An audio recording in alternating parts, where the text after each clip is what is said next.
Greetings, everyone. In this video, I wanted to show you how you can set up your spreadsheet to get everything uploaded into your Happy Grasshopper account. So I've put together a list here that we can look at as an example. And let's go ahead and start here with row 1. So we see row 1 here is acting as a header row. So we can see which piece of information is going to be contained inside of each column.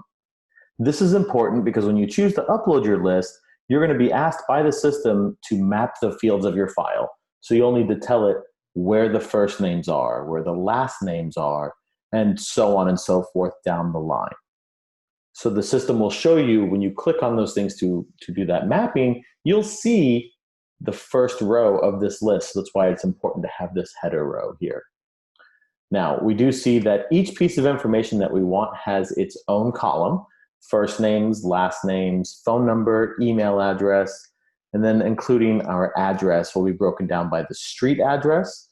With this, you can include the apartment number or unit number, our city, state, zip code, and country, as well as your gender, the birth date, any tags and audiences you would like to add on those contacts as well.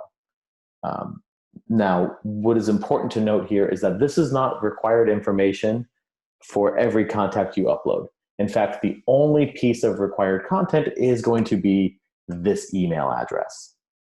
Without the email address, the contact cannot be uploaded into our system, which makes that really the biggest piece of information we need. Now, let's go and talk about audiences and tags for a second. Your audience is kind of your broad spectrum category for your database.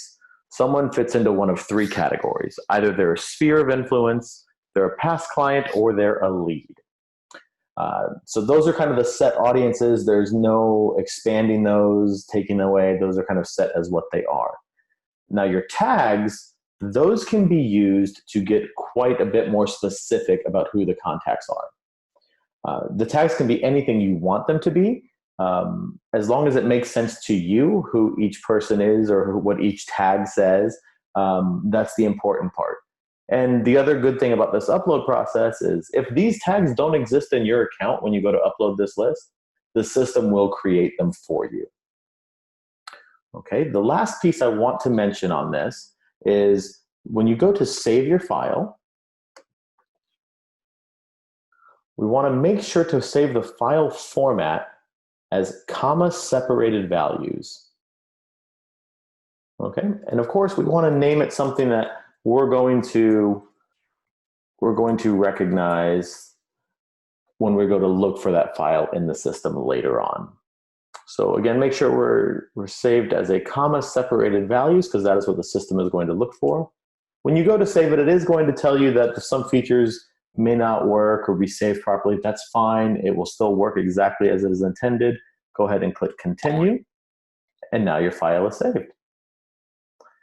All right, guys, wonderful. If you follow this format, your list should be uploaded with no problems at all. So let us know how everything's going and have a happy day.